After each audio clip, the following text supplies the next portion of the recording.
Alrighty, party peoples of the interwebs, an update in the Alex Jones trustee bankruptcy debacle. It's dirtier than you could possibly imagine.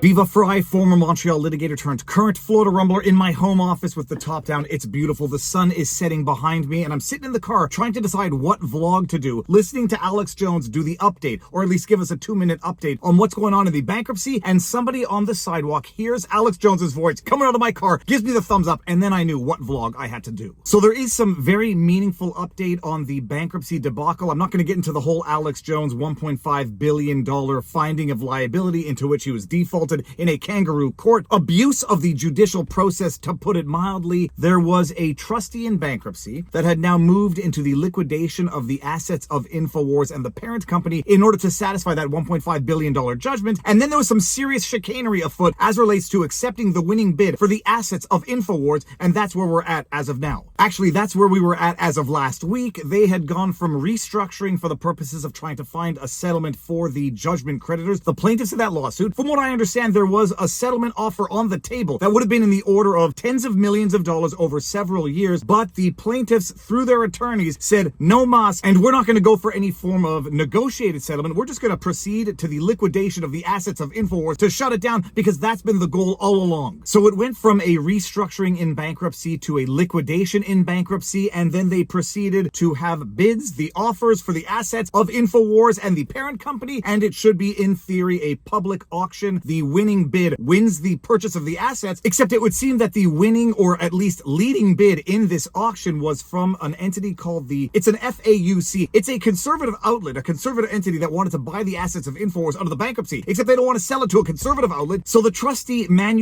allegedly fraudulently manufactured a situation in which this public auction then went to a secret auction by way of a letter, and the trustee accepted not the winning offer, but the second winning offer coming from the owner of the Onion, Tetrahedron, the parent company of the Onion, which was not the winning offer, but somehow got accepted by the trustee as the winning bid, even though it wasn't the highest bid. And now that we know exactly how this went down, it is dirtier than you could possibly imagine, and the court doesn't seem to be having any of it. So the bottom line is, the Onion did not win the bid. The Onion is not buying the assets of InfoWars out of bankruptcy. That has been put on hold, subject to something of an evidentiary hearing. Alex Jones, InfoWars, whatever the entity, filed an emergency injunction to disqualify all of the allegedly winning bidders and the participants in that allegedly fraudulent scheme to misappropriate the assets of InfoWars. There's an emergency injunction. We won't get into it in thorough detail, but I think after sitting here for a half an hour reading the proceedings, I think I finally understand the mechanism through which the trustee, via the Onion, and some, not all, of the judgment creditors, the plaintiffs, tried to screw their way into ownership of the assets of InfoWars. From an article in the news, the losing bidder for right-wing provocateur Alex Jones's InfoWars media empire is seeking to disqualify the Onion's winning bid,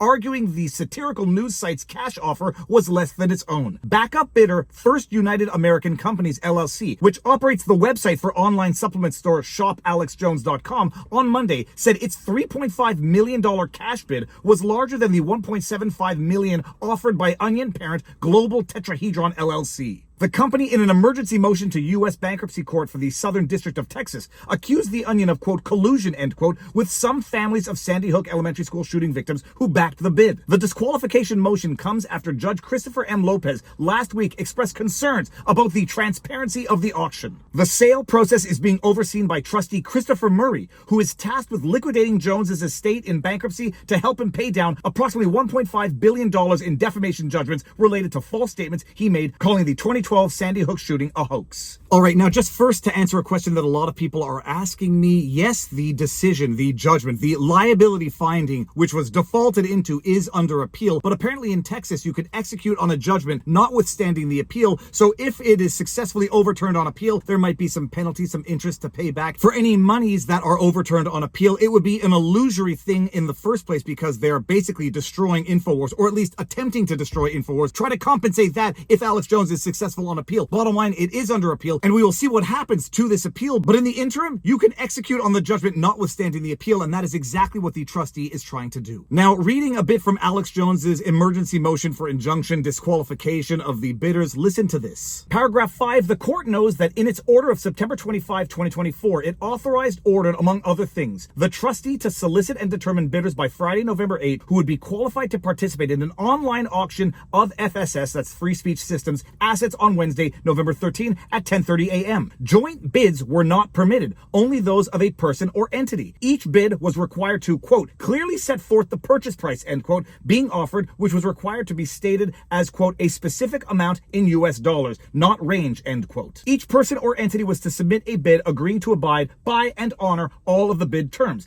Each person or entity bidding was to confirm it had engaged in no collusion with respect to the auction. No, quote, sale of any individual or personal intellectual property rights of Alex Jones or his Chapter 7 bankruptcy estate, end quote, was permitted. And finally, if there were to be any changes to the sale protocol, the trustee must announce the change at the auction and on the record, which, as the court knows, did not occur. That's how the auction was supposed to occur. How it actually occurred was far, far different. Apparently, the public bid was changed into a bid by envelope, a secret bid, and listen to the terms of the offer that the Onion submitted and was allegedly deemed to be the winning offer. Paragraph 8, and the 16 separate people and one entity designated as the, quote, successful bidder, end quote, did not present a, quote, purchase price, end quote, stated in a specific US dollar amount, but submitted more or less a purchase formula in the form of a forbidden range, which was computed in a most bizarre fashion. Specifically, according to their, quote, offer, end quote, Tetrahedron put up $1.75 million. The 16 other, quote, joint bidders did not put any money up. Rather, they agreed to, quote, commit to forego up to 100% of their entitlement to the portion, end quote, of what they would get from Tetrahedron's $1.75 million.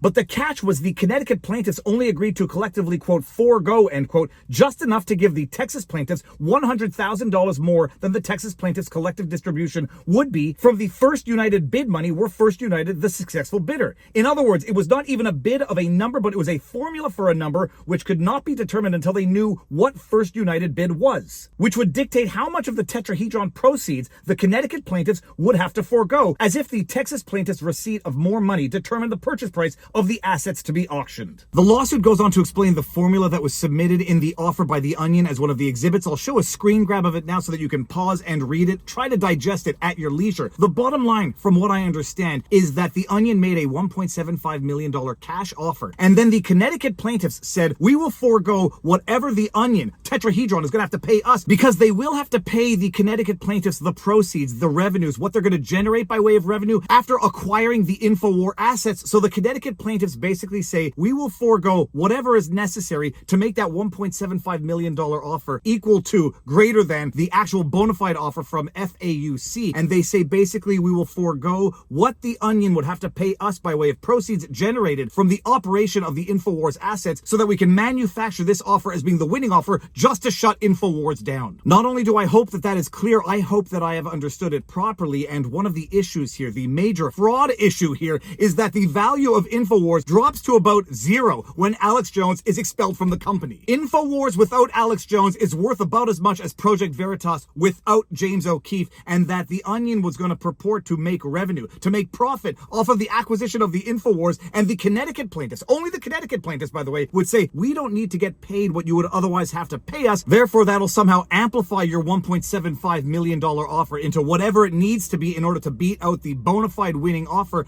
That's the mechanism that they came up with, and my goodness, if this doesn't screw some of the other bona fide plaintiffs, judgment creditors, I don't know what does. If that does not make a mockery of the trustee process, if that does not make a mockery of the judge himself and the court itself, I don't know what does. And I suspect that Judge Lopez right about now might be very, very upset, and I dare say that there might be some serious, potentially unlawful chicanery happening here, because it's quite clear that the trustee and the lawyers want to shut InfoWars down to the detriment of the judgment creditors, their ability to collect anything on their $1.5 billion judgment, because they turned down tens of millions of dollars by way of an agreed settlement so that they could then buy the assets for less than the cash offer that was on the table to run it into the ground to the detriment of the plaintiffs, the judgment creditors, assuming this entire thing does not get overturned on appeal. From Exhibit B3, Distributable Proceeds Waiver. As part of this final bid, the Connecticut families commit to forego up to 100% of their entitlement of the $1.75 million purchase price funded by global tetrahedron so that such amounts can be distributed to other unsecured creditors of FSS. As a result, and as set forth below, the final bid is better for other unsecured creditors of FSS, even when compared to other qualified bids that offer up to $7 million of cash consideration for the same Group 5 assets. And then below you have the equation. And in the offer from the Onion, future revenues consistent with our initial bid, global tetrahedron shall pay a portion of future revenues derived from the acquired assets to the Connecticut families and the Texas families on a pro rata basis, as determined by the allowed amount of their claims in the Jones Chapter 7 case. The future revenue payments. Global tetrahedron shall cooperate in good faith with the Connecticut families and the Texas families to determine the amount and timing of such future revenue payments. While the present value of the future revenue payments is inherently uncertain and difficult to value, such payments must nonetheless be considered by the Chapter 7 trustee. The Connecticut families, the largest creditors of FSS, place considerable value on such payments. And then further down, the Connecticut families, holders of 96.7% of all liquidated claims against FSS and Jones, wholly support the terms of this final bid and urge the Chapter 7 trustee to deem this final bid the successful bid. The Connecticut families trust that the Chapter 7 trustee, in fulfilling his fiduciary duties, would not sell the acquired assets to any purchaser offering less than $7 million for such assets, as such bid would offer less value to unsecured creditors. Moreover, the Connecticut families implore the Chapter 7 trustee to remember that the best interest of creditors in this case is served by ensuring that the assets being sold will not be used to continue harassing, victimizing, and defaming the Connecticut families, i.e. the very reason this bankruptcy case exists. And now it is getting dark, so I'll have to wind this up, but they were basically foregoing their future revenues that the Onion might be making from their acquisition of InfoWars, which I dare say would be strictly zero. But you see, in fine there, it doesn't really matter because all they want to do is shut down InfoWars and prevent the entity from, quote, harassing, victimizing the families again. That is, was, and always has been the actual and only goal of the attorneys and the trustee, and they colluded together with the Onion to try to make that happen, but it got blown wide open for the entire world to see. And now the judge is going to have his say after having looked into this thoroughly after the full evidentiary hearing. My goodness, it's dirtier than you could have possibly imagined. And before the sun goes down, make sure that you are liked, shared, subscribed, turn on notifications. It takes 3 seconds. Go right down there, hit that button. If you like what I do, you know what to do. If you want to follow me, Viva Frei on Rumble, the Viva Frei on Twitter, vivabarneslaw.locals.com. We will definitely be talking about this in detail next Sunday. I think we missed talking about it during our last Sunday show. Sunday, every Sunday, 1800 Eastern Time, 6 o'clock Eastern Time. And that is it. You've seen a beautiful Florida sunset. With that, now you know your vlog, peeps. Booyah! Do you really bear the responsibility of the course of our country based on a conversation? I think you can revitalize and rehabilitate someone's image in a way that is pretty shocking. Look at the way people look at Alex Jones now, because Alex Jones has been on my podcast a few times. But yeah, how do they, which direction? The people that have watched those podcasts think he's hilarious. And they think that he definitely fucked up with that whole Sandy Hook thing. But he's right more than he's wrong. And he's not an evil guy. He's just a guy who's had some psychotic breaks in his life. He's had some genuine mental health issues that he's addressed. He's had some serious bouts of alcoholism, some serious bouts of, substance abuse, and they've contributed to some very poor thinking. But if you know the guy, if you get to know him like I have, I've known him for more than 20 years. And if you know him on podcasts, you realize he is genuinely trying to unearth some things that are genuinely disturbing for most people. This is a guy that was telling me about Epstein's island fucking decade ago, at least. He was telling me about it. I was like, what? You're telling me there's a place where they bring elites to compromise them with underage girls and they film them? Really? What? Cut the fuck out of here. Yeah. No, President Clinton's been there. Everyone's been there. What? It sounds like nonsense. And not only is it true, but people keep getting fucking murdered for it. Did you see that latest Clinton advisor that got murdered about it? Yep. Yeah. Yep. Hung with an extension cord, shot himself in the chest 30 miles from his house, and they're calling it a suicide.